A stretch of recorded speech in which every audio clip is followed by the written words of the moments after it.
Welcome to Console Loop, the best way to find out about the latest video game announcements. In our leading topics of the day, former Respawn developers have launched a new studio, and no DLC seems to be planned for Hogwarts Legacy.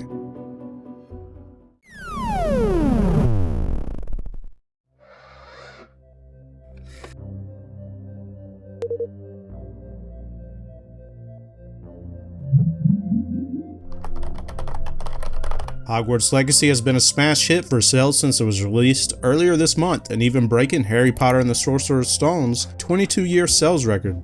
But if you've hoped for potential future expansions, it sounds like you're going to be disappointed. The game's director, Alan Tua, said that there are currently no plans for DLC. Honestly, I prefer games to not have season passes or microtransactions and have all their content on day one, so once completed I can move on to more games and potentially future sequels. Have you picked up a copy of Hogwarts Legacy yet? I know our Console Loop contributor David has been playing it every day since it was released and he loves it, but let me know what you think in the comments.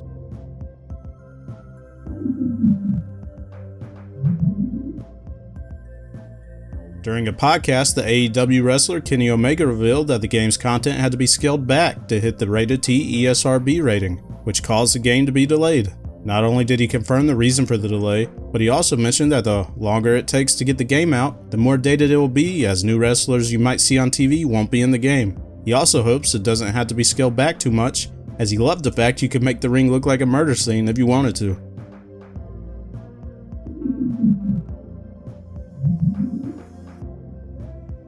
As Dead Island 2 continues its journey through the generations of consoles without a release, you might have some good news for once. On the game's Twitter account, it was confirmed that it will be released a week ahead of schedule on April 21st. We're used to only bad news and delays for this game that was announced way back during the Sony's 2014 E3 event.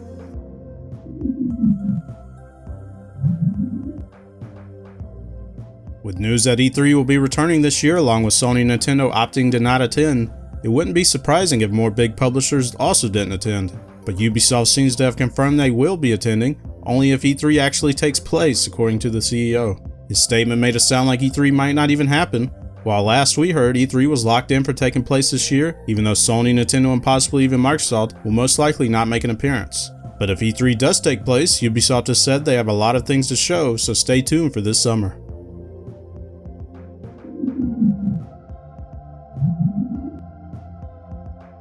Sonic Frontiers has exceeded its expectations despite the lower than hoped for Metacritic score, that's between 69 and 75 depending on the platform.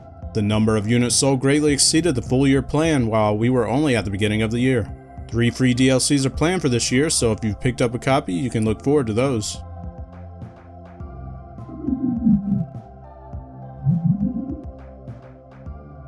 It was announced last year that the 3DS and Wii U eShop will be shutting down on March 27, 2023, which is next month. Well, in a reminder on Twitter, Nintendo of Europe has said that you will be able to merge any unused funds on your eShop balance to your Nintendo account for use on the Switch until March 2024. I would assume this date applies for American Nintendo accounts as well, but if you do still have funds sitting on your old consoles, I would do the transfer now rather than later. Any of your purchased games will continue to be downloadable even after the eShop is shut down, but for how long is anyone's guess, which is why I recommend you go ahead and download all of your digital purchases while you can as well.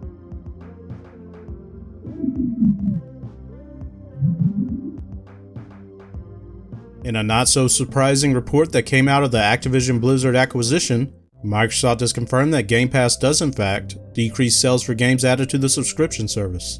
The exact percentage was redacted, but the decline occurs for up to a year after the game makes its Game Pass debut. It's really not unexpected at all, since why would someone on PC or Xbox purchase a game $30 to $70 when they can pick up a Game Pass subscription for sometimes as little as $1 for a month of access?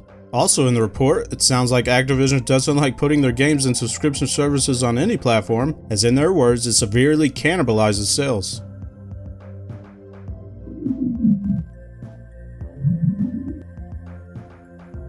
Some veteran game developers that left the Apex Legends and Titanfall studios have formed a new studio.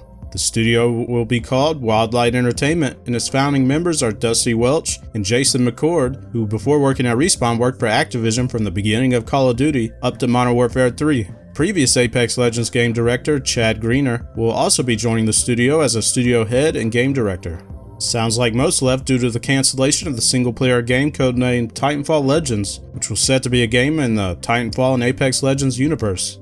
The studio's mission is to create big, bold, original game universes of epic quality and scale. Not only that, they also say they've been quietly working on a new IP for some time, but it'll still be a bit before they can say more.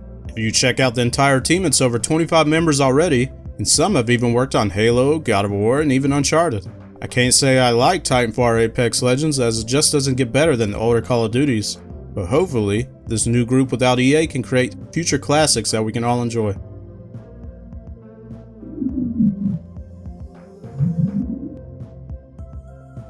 Thanks for watching. As always, please like, subscribe, and tune in later for even more video game announcements.